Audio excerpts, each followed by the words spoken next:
Halo guys, di video kali ini saya akan kembali merakit sebuah PC kere-hore dengan budget cuma 3 jutaan aja. Dan tujuan dari PC rakitan kali ini adalah harus bisa dipakai buat main game Zenless Zone Zero dan GTA 5 dengan cukup lancar tanpa mengorbankan penampilan dari PC ini sendiri. Jadi penampilannya tetap harus oke juga ya. Karena itu dengan budget yang terbatas, saya harus memilih beberapa parts yang sebagian adalah parts bekas. Selain untuk menekan budget juga karena memang beberapa parts yang saya pakai ini sudah nggak keluar lagi barunya. Misal seperti prosesor yang saya pakai, ini adalah Intel Core i5 4670 yang menurut saya performanya masih bisa diandalkan lah. Minusnya adalah mungkin prosesor yang satu ini belum support Windows 11 yang mana menurut saya nggak terlalu masalah lah ya. Dan karena saya belinya prosesor ini adalah tray alias tanpa heatsink fan, saya harus membeli sebuah CPU cooler tambahan. Di sini saya memakai CPU cooler model tower dari brand Gambias tipe Boreas E1210 Lite yang punya fan RBG di bagian depan. Jadi untuk mendinginkan juga sekaligus untuk mendongkrak penampilan.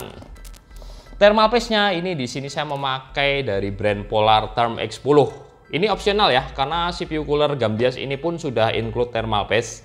Tapi untuk memaksimalkan penyaluran panas saya memakai Polar Therm X10. Nah, untuk motherboard yang dipakai di prosesor ini, tentu saja saya harus mencari yang kompatibel. Ini adalah motherboard dari brand Armor, tipenya H81M MX3 yang nggak punya kelebihan apapun kecuali slot M.2 NVMe dan harganya yang sangat murah, plus garansi dari AGS yang terjamin. Untuk VGA card yang merupakan powerhouse dari sebuah PC gaming, di sini saya memakai VGA card dari brand Galax. GPU-nya adalah GTX 1050 Ti yang sudah cukup terkenal performanya. Memang nggak tinggi-tinggi amat sih, masih kalah jelas kalau dibandingkan dengan RX 570 atau 580 yang harganya setara. Tapi paling nggak kita bisa jauh mengirit listrik dengan memakai VGA card yang satu ini. Dan juga menurut saya untuk GeForce GTX 1050 ini lebih stabil dibandingkan versi RX. Untuk RAM di sini saya memakai RAM biasa dari brand Hynix 2 keping 8GB DDR3 tentu saja sesuai support dengan motherboardnya. Jadi totalnya adalah 16GB dual channel guys. Storage-nya saya juga memakai SSD M.2 NVMe untuk storage utama yang akan diinstal Windows dan aplikasi-aplikasinya. Ini adalah SSD NVMe dari brand Macquest Digital Raptor berukuran 256GB yang menurut saya adalah sweet spot kapasitas dari SSD NVMe saat ini.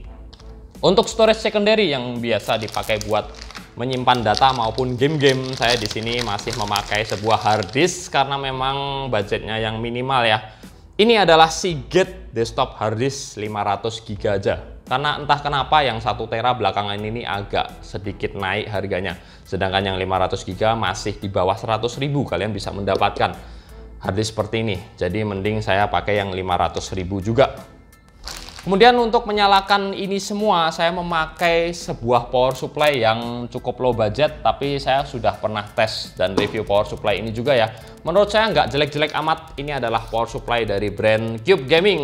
Tipenya adalah Rhino 500 watt yang punya sertifikasi 80 plus yang saya nggak tahu asli atau enggak. Tapi karena hasil tesnya juga lumayan ya saya pakai aja. Casingnya saya memakai dari brand Infinity Noir yang kemarin saya sudah review ya. Casing ini punya banyak kelebihan dan kekurangan. Yang jelas untuk harga 300 ribuan saya rasa udah cukup bagus karena sudah include 3 fan yang mana nanti posisi fan-nya mungkin harus sedikit dirubah. Karena posisi fan bawaannya ini tiga-tiganya ada di bagian atas sebagai exhaust guys. Dan di sini saya nggak mau menambahkan fan. Jadi mending saya swap posisi fan-nya. Satu yang di atas nanti akan saya pindahkan di bawah sebagai intake. Oke, jadi mungkin gitu aja perkenalan parts-partsnya. Sekarang langsung aja kita mulai merakit dari motherboardnya dulu guys.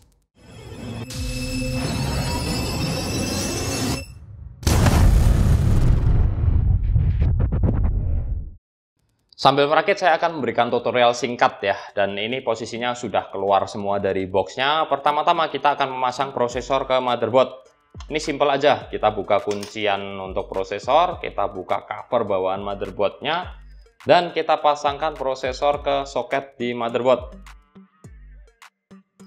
Kemudian selanjutnya saya akan memasang SSD M.2 NVMe yang juga gampang. Kita copot dulu baut yang ada di motherboard ini untuk kuncian SSD NVMe-nya.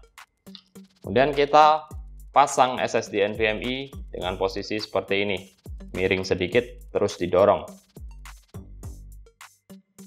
Memasang RAM ini juga simpel, tinggal kita buka kuncian di motherboard ini semuanya ya. Kadang ada beberapa motherboard yang kunciannya cuma satu sisi, itu pun nggak masalah. Kalian masukkan di salah satu sisi dulu, miring begini, kemudian di sisi satunya. Kalau nggak bisa masuk berarti kebalik, dan kalian harus balik RAM-nya. Terakhir di motherboard ini kita akan memasang CPU cooler atau heatsink fan. Dan kebetulan saya pakai model tower yang cukup panjang prosesnya, jadi nanti akan saya percepat saja karena sudah banyak ada di video yang lain-lainnya.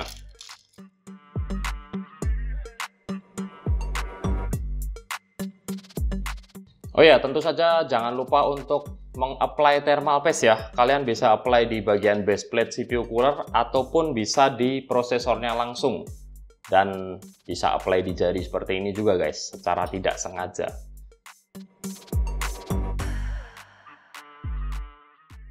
Pastikan cantolan sudah rapat dan sesuai ya, nggak bisa digerak-gerakan. Kemudian kita jangan lupa juga mencolokkan kabel CPU fan ke motherboard. Oke, parts yang harus terpasang di motherboard sebelum masuk ke casing sudah selesai seperti ini aja, dan kita sekarang beralih ke casing.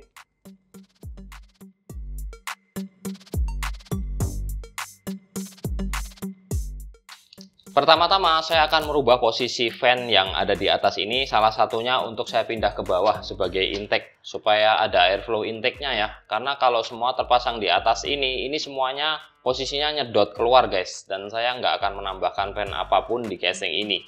Saya memakai fan bawaan dari casing ini sendiri, jadi saya harus pindah salah satunya ke intake, posisinya di bawah supaya lebih balance. Oh iya, dan FYI ini ada set baut untuk merakit yang dijepit di bagian PCI expansion. Ini juga nanti harus kita buka ya.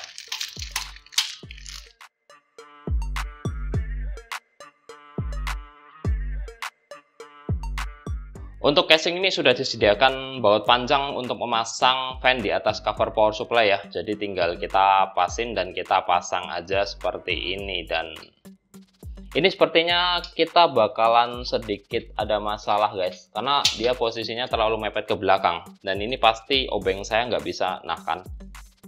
Saya nggak bisa ngebaut fan yang di bagian bawah ini, karena obeng saya terkena fan exhaust di bagian belakang. Mau nggak mau saya harus copot dulu fan yang di belakang ini.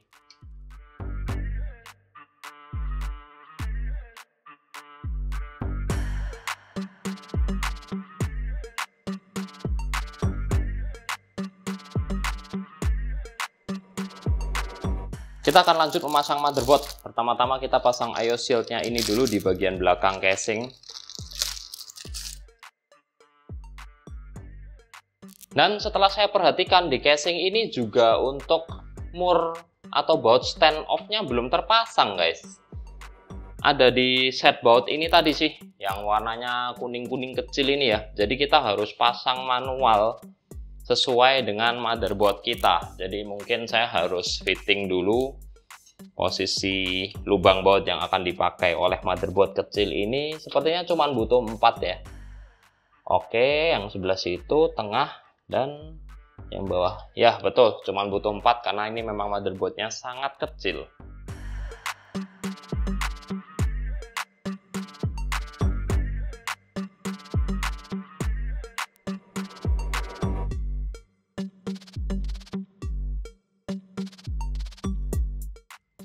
Oke, spacer stand off mur ini sudah terpasang semua. Ini memang casing yang merepotkan ya, harus dipasang manual, dan kebetulan alat saya nggak ada di sini. Sebenarnya ada sih alatnya yang kayak obeng gitu, kalian bisa kencengin dengan mudah, tapi ini di sini saya harus pakai tang, jadi agak lama. Sekarang kita akan langsung pasang motherboardnya guys.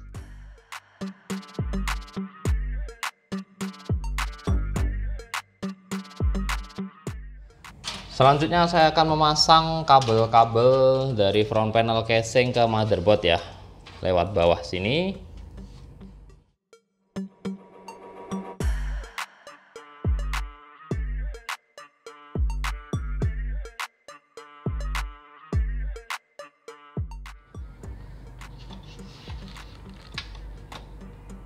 Nah, di sini saya menemukan kendala lagi guys. Saya nggak tahu, bisa dibilang cacat dari desain motherboardnya. Karena port untuk USB 3 front di motherboard ini posisinya di belakang, di tengah ini guys. Kalian bisa lihat. Biasanya ada di bagian depan sini, tapi ini ada di bagian belakang. Dan ditambah lagi casing ini juga sepertinya sama-sama ada cacatnya. Dia terlalu pendek untuk kabel USB 3 front.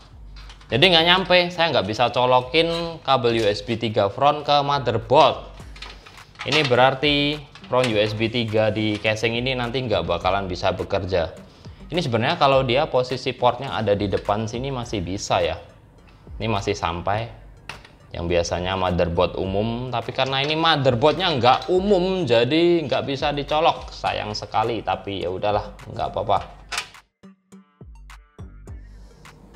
Jadi mending kita lanjutin aja pasang harddisk ya. Oh ya, ini tadi kabel SATA-nya saya lupa pasang yang di bagian depan motherboard. Sepertinya sebelum memasang harddisk saya harus memasang power supply dulu guys. Takutnya nanti kalau harddisk sudah terpasang di sini, power supply-nya nggak bisa terpasang. Jadi saya ambil power supply dulu.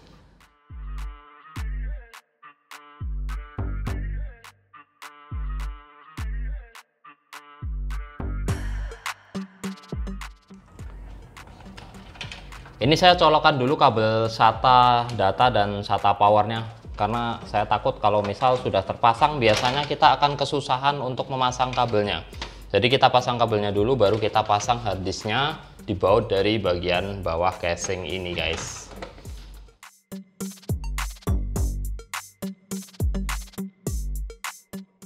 Terus kita harus memasang kabel-kabel yang menjuntai banyak dari power supply ini guys. Banyak yang ke motherboard juga. Oh, ada yang harus ke fan juga ya. Ini 3 fan bawaan casing kita colokin ke power molex dulu.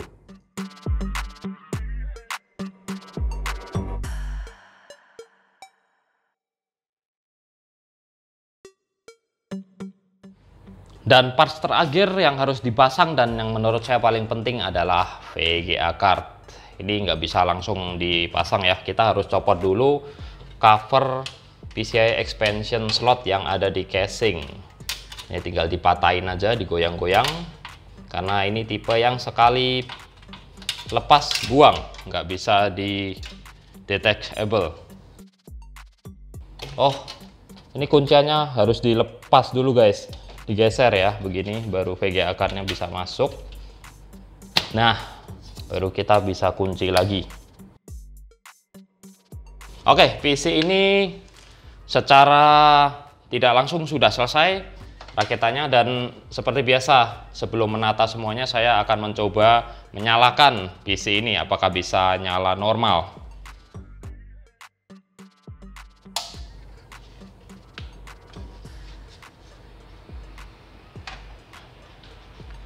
Nah, bisa menyala ya guys. Fan tiga-tiganya menyala normal yang di casing. CPU fan juga menyala normal. VGA card ini juga oke, nggak ada masalah. LED indikator di depan oke, tidak ada bau hangus, tidak ada bunyi-bunyian aneh. Ini berarti kita sukses merakit PC yang satu ini. Nanti akan saya rapikan kabel-kabelnya di balik layar, tentu saja nggak akan saya rekam karena akan memakan banyak waktu. Jadi ini langsung aja bisa kalian lihat hasil jadinya setelah saya berusaha merapikan kabel sebisa mungkin dengan segala keterbatasan casing ini. Menurut saya sih ini sudah cukup clean lah. Nah, untuk list parts yang saya pakai beserta dengan harga dan totalnya bisa kalian lihat di video. Akan saya tulis lengkap. Seperti yang sudah saya bilang di awal video, rakitan ini masih mempertimbangkan estetika selain keiritan listrik dan fungsi. Jadi kalau hanya untuk mencari performa, budgetnya masih bisa ditekan lagi guys. Yang pertama-tama kita lakukan setelah merakit PC tentu saja menginstall Windows-nya. Di sini saya memakai Windows 10 dan sekaligus saya akan menginstal beberapa aplikasi untuk benchmark. Setelah Windows terinstall, kita akan lihat konsumsi daya listrik PC ini saat idle di Windows. Bacaan di power meter di stop kontak saya terbaca di kisaran 48 watt saat idle. Ini tergolong irit listrik ya buat sebuah PC gaming. Kemudian kita lihat konsumsi daya listrik saat full load CPU dan GPU 100% dengan menjalankan dua aplikasi benchmark sekaligus. Hasilnya bacaan di power meter ada di angka 160-an watt. Jadi PC ini masih bisa dibilang irit listrik. Karena kalau kita cuma main game misalnya, jarang bisa sampai di kondisi CPU dan GPU 100% bersamaan dan konstan seperti ini. Pasti di bawahnya. Untuk hasil skor Unigine Heaven Benchmark dengan preset ekstrim, GTX 1050 Ti di PC ini mendapatkan skor 1208 dan FPS rata-rata 48. Not bad lah. Sedangkan untuk skor 3D Mark x5, PC ini menghasilkan skor cuma 1174 sih. Dengan grafis skor 1144 dan CPU skor yang sedikit lebih tinggi, 1384. Tes game pertama tentu saja di GTA 5 Enhance yang menjadi salah satu game target rakitan PC ini. Saya nggak tahu kenapa, tapi bacaan power meter atau watt CPU di sini agak ngaco guys. Nggak mungkin cuma satu digit begini, tapi itu nggak penting lah. Yang penting kita masih bisa main GTA 5 di resolusi Full HD dan setting minimum dengan FPS yang sangat playable. Selain itu juga bebas patah-patah ya, istilahnya lancar lah. Tes game kedua, ZZZ alias Zenless Zone Zero, game target satu lagi dari PC rakitan ini. Dengan resolusi Full HD dan setting quality low, kita bisa mendapatkan FPS yang lagi-lagi menurut saya sangat playable. Ya, walaupun kadang FPS-nya agak fluktuatif naik turun, tapi itu nggak terlalu mempengaruhi gameplay kita. Intinya ya masih lancar juga. Kita coba singkat mainin game PUBG Steam. Hasilnya gameplay di sini menurut saya kurang nyaman sih. FPS kadang masih dapat di angka yang cukup oke, 40-an. Sayangnya kadang ada stuttering dan patah-patah yang cukup berasa dan mengganggu di beberapa scene. Selain karena open map-nya yang luas, menurut saya game ini juga memang kurang optimize. Beda kalau kita bandingkan dengan game FPS yang satu ini guys. Dengan menggunakan CryEngine yang sudah terbukti optimal sejak dulu, grafis yang dihasilkan bisa jauh lebih baik dibandingkan PUBG. Tapi FPS yang didapat pun juga jauh lebih tinggi dan masih lancar. Kalian bisa lihat sendirilah bedanya. Bahkan kalau kita memainkan game Shadow of the Tomb Raider di PC ini pun menurut saya masih cukup playable. Karena ini bukan tipe game yang fast pace atau butuh FPS tinggi. Jadi walaupun cuma dapat FPS rata-rata 40-an pun saya rasa masih bisa dibilang playable. Kalau kurang kalian masih bisa menurunkan preset grafis, karena ini saya tes di setting medium. Terakhir sebagai bonus dan penutup sesi game tes, game favorit saya zaman COVID-19, Nier Automata. Resolusinya Full HD, grafis preset low.